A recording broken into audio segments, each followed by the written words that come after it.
નમસ્કાર મિત્રો, MS voice Gujarati YouTube ચેનલમાં તમારું હાર્દિક સ્વાગત છે. ગુજરાત સરકાર અને ભારત સરકાર દ્વારા રેશન કાર્ડમાં જે અનાજ મળે છે, અનાજ માટેની સિસ્ટમમાં મોટો ફેરફાર કરવામાં આવ્યો છે.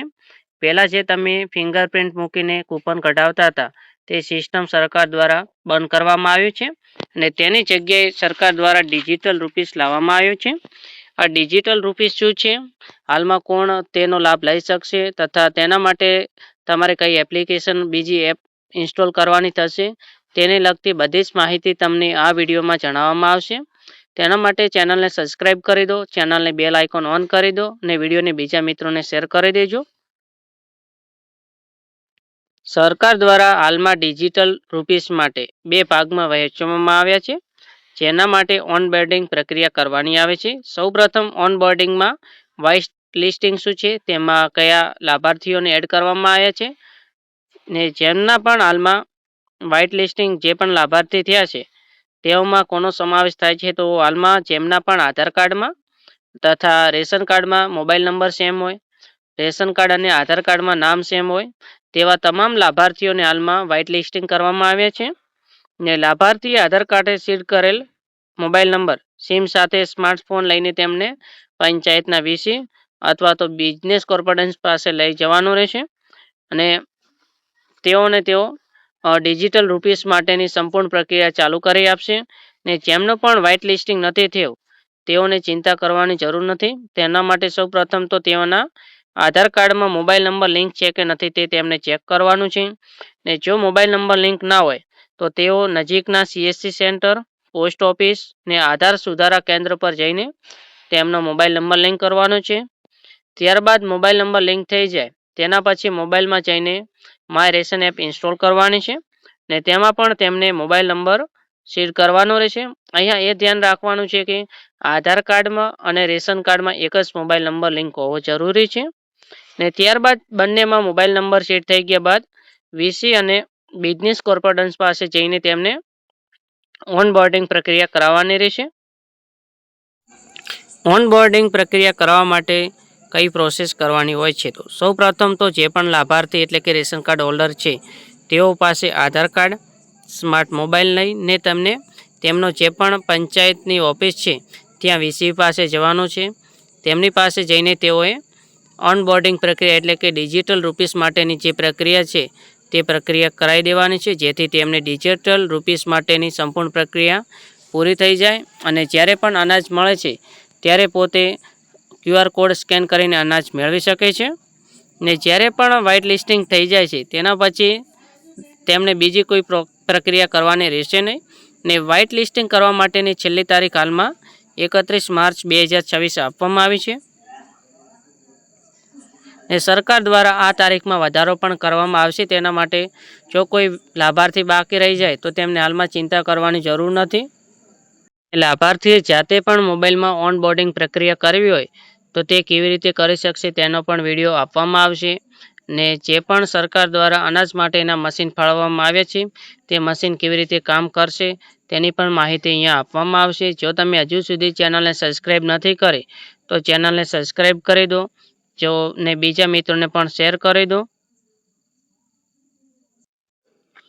સૌપ્રથમ તમારે ગૂગલ પ્લે સ્ટોરમાં જવાનું છે ને ત્યાં જઈને તમારે PNB ડિજિટલ રૂપીસ તમારે સર્ચ કરવાનું રહેશે.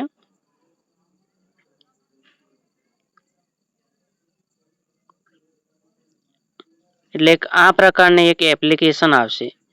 આ એપ્લિકેશન તમારે ઇન્સ્ટોલ કરવાની છે. ઇન્સ્ટોલ પર ક્લિક કરશો એટલે એપ્લિકેશન ઇન્સ્ટોલ થવાની શરૂઆત થઈ જશે.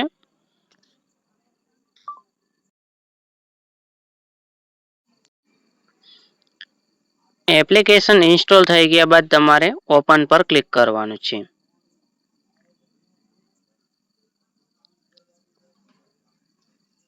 ને આ પ્રકારની એપ ઓપન થશે. તેમાં તમને જે પણ લેંગ્વેજ પસંદ આવે તે લેંગ્વેજ તમે સિલેક્ટ કરવાનું છે. ત્યારબાદ એન્ટર પર ક્લિક કરશો એટલે જે પણ પરમિશન માંગે છે તે પરમિશન તમારે આપી દેવાની છે. અહીંયા તમારે ફોન કોલ્સ, મેસેજ તે બધી પરમિશન આપવાની છે ને તમારે નીચે સ્ક્રોલ કરવાનું છે. ને ત્યારબાદ તમારે એક્સેપ્ટ પર ક્લિક કરવાનું રહેશે ને તમારે નેક્સ્ટ કરી દેવાનું છે અહીંયા પર ને સ્ટાર્ટ રજિસ્ટ્રેશન પર ક્લિક કરવાનું છે, નેક્સ્ટ કરશો. ત્યારબાદ તમારે સિમ પસંદ કરવાનું છે અને વેરીફાઈ સિમ પર ક્લિક કરવાનું રહેશે.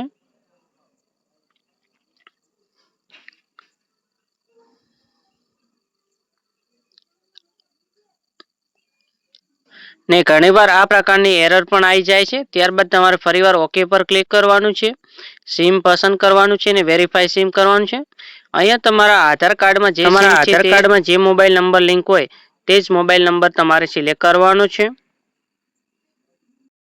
ને તમારું sim card has been successfully verified આવશે. તમારે કન્ટિન્યુ પર ક્લિક કરવાનું છે, થોડી વાર રાહ જોવાની છે. ત્યારબાદ તમારે એક પિન સેટ કરવાનો આવશે.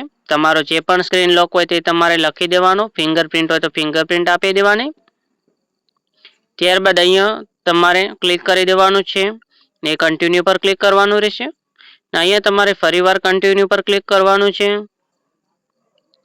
એટલે અહીંયા તમારે 6 ડિજિટનો એક પિન સેટ કરવાનો આવશે. પિન સેટમાં તમને જે પણ પિન યાદ રહી શકે તે પિન તમારે બનાવવાનો છે. ત્યારબાદ ફરીવાર નીચે તેનો તે પિન કોડ તમારે લખી દેવાનો છે ને તમારે પ્લસ પર ક્લિક કરવાનું છે ને વોલેટ પિન સક્સેસફુલી આવી ગયા બાદ તમારે કન્ટિન્યુ પર ક્લિક કરવાનું છે.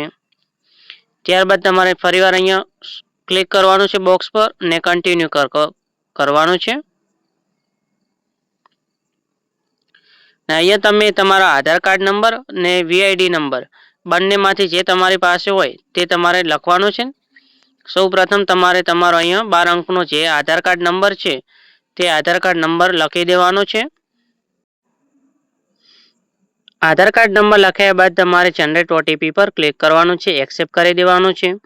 એટલે તમારા આધાર કાર્ડમાં જે પણ મોબાઈલ નંબર લિંક હશે તેના પર એક ઓટીપી આવશે.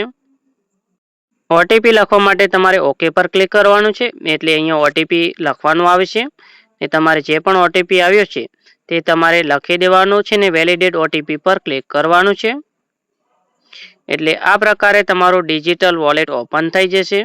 હાલમાં તમને અહીંયા કોઈ પણ ડિજિટલ રૂપીસ જોવા મળશે નહીં, કારણ કે હજુ સુધી સરકાર દ્વારા ડિજિટલ રૂપી અપડેટની પ્રક્રિયા ચાલુ છે. જેમાં તમારે જો હિસ્ટ્રી ચેક કરવી હોય તો વ્યૂ વોલેટ પર તમારે ક્લિક કરવાનું છે. જેટલું પણ તમારા વોલેટમાં બેલેન્સ હશે તે બધું જ બેલેન્સ આવી જશે. ને જ્યારે પણ સરકાર દ્વારા તમારા વોલેટમાં ડિજિટલ રૂપીસ એડ કરવામાં આવશે ત્યારે આ પ્રકારે તમને ડિજિટલ રૂપીસ જોવા મળશે ને નીચે તમારા વોલેટમાં જેટલું પણ બેલેન્સ છે તે બતાવી દેશે. અહીંયા જે પણ વોલેટ બેલેન્સ બતાવે છે તેનો તમે ફક્ત ઉપયોગ રાશનની ખરીદી માટે જ કરી શકશો, બીજી કોઈ પણ જગ્યાએ તેનો ઉપયોગ થશે નહીં. ને રેશનની ઓફિસ એટલે કે તમે જ્યારે પણ અનાજ ખરીદવા જશો ત્યારે તમારે જે પણ ઓફિસ હશે રેશનની ત્યાં જઈને તમારે QR કોડ સ્કેન કરવાનો છે ને આમાંથી તમારે તે QR કોડ સ્કેન કરવાનો છે ને ઓટોમેટિક ડિજિટલ રૂપિયા તેમનામાં ટ્રાન્સફર થઈ જશે. કોમેન્ટ બોક્સમાં તમે જશો એટલે ત્યાં એક આઈપ ધીસ વિડીયોનો એક ઓપ્શન આવે છે, તેમાં તમારે આઈપ વિડીયો કરી દેવાનો છે. સૌપ્રથમ તમારે આઈપ પર ક્લિક કરવાનું છે. અહીંયા તમારે જેટલા પણ કોઈન આઈપ બતાવે છે તે આઈપ કરી લેવાનો છે. તો આપેલ માહિતી તમને ઉપયોગી થઈ હોય વિડીયોને લાઇક કરી દો, ચેનલને સબસ્ક્રાઈબ નથી કરી ચેનલને સબસ્ક્રાઈબ કરી દો અને બીજા મિત્રોને પણ વિડીયો શેર કરો જેથી તેઓ પણ પોતાની રીતે પોતાનું ફોર્મ ભરી શકે. આભાર.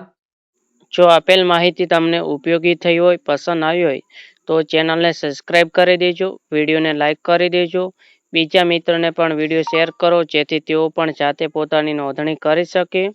અને વિડીયોના ડિસ્ક્રિપ્શન બોક્સમાં અમારી વોટ્સઅપ ચેનલની લિંક આપેલ છે, તેમાં પણ તમે જોઈન થવાનું ભૂલતા નહીં, જેથી ગુજરાત સરકાર, ભારત સરકારની કોઈ પણ સરકારી ભરતી હોય કે યોજના હોય તેની તમામ અપડેટ તેમાં તમને ઝડપી મળી રહેશે. આભાર.